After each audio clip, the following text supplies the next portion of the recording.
If you're watching this video right now, it probably means you're thinking about moving to Chile, already living there, or are simply interested in the culture of this amazing country. Today we're going to talk about the Chilean mentality. What are Chileans like?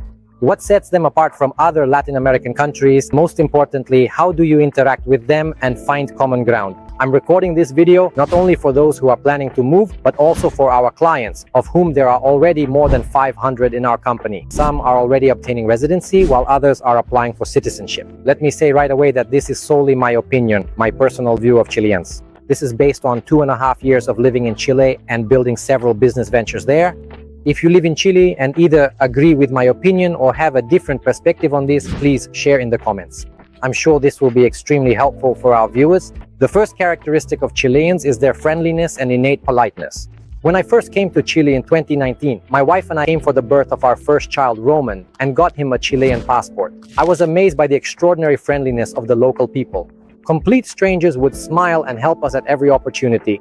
This isn't just for show, it's part of the culture. Here, even if you take a long time choosing a product or paying at the register, no one rushes you or gets impatient. Everyone will wait for you with a smile. It's really pleasant, especially after living in countries with less developed tolerance. What do newcomers to Chile need to understand? People here really dislike conflict and aggression. If you raise your voice or show irritation, people simply won't understand you.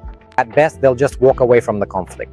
At worst, they might call the police or security. Here the rule is any situation should be resolved with words, not emotions. It's especially important to remember this on the roads. You can confidently cross at a crosswalk. Drivers will definitely stop. This was a big surprise for me after living in Turkey, where the driving culture was completely different. Now let's move on to one of the most difficult traits for foreigners, the concept of Mañana, which means tomorrow in Spanish. Chileans often don't stick to deadlines, whether for meetings or for completing tasks. They try to be polite and almost never tell you no directly.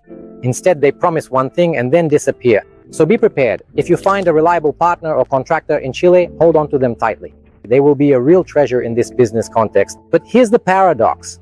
Despite this laid-back attitude toward execution, Chileans are very strict about following written agreements. If you sign a contract, you must fulfill it to the letter.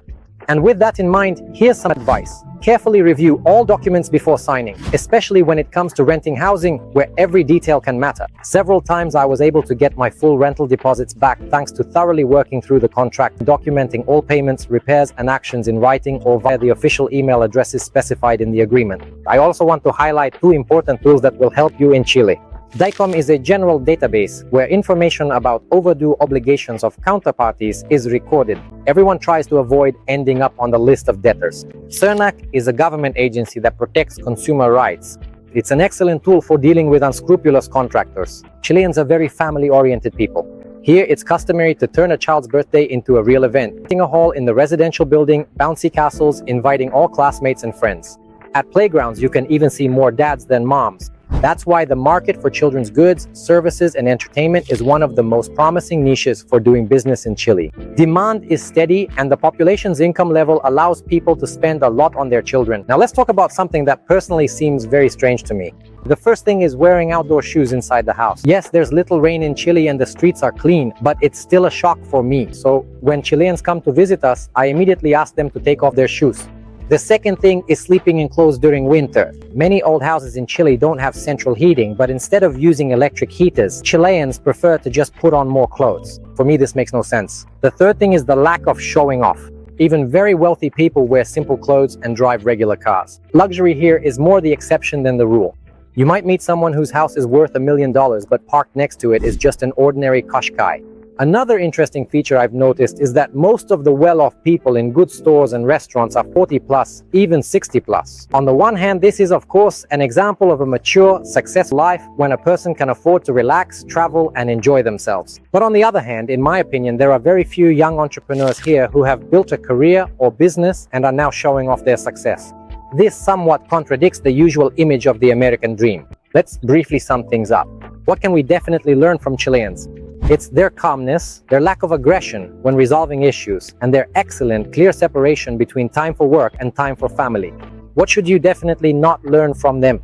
That would be their unreliability, wearing outdoor shoes inside the house, and sleeping in clothes during the winter. If you enjoyed this video and found it useful, please like it and subscribe to our channel. And be sure to turn on the notification bell so you don't miss new episodes about life in Chile. If you live in Chile yourself, let me know in the comments whether you agree with my observations or if you have a different opinion on this topic. It's always interesting to hear your thoughts. See you next time.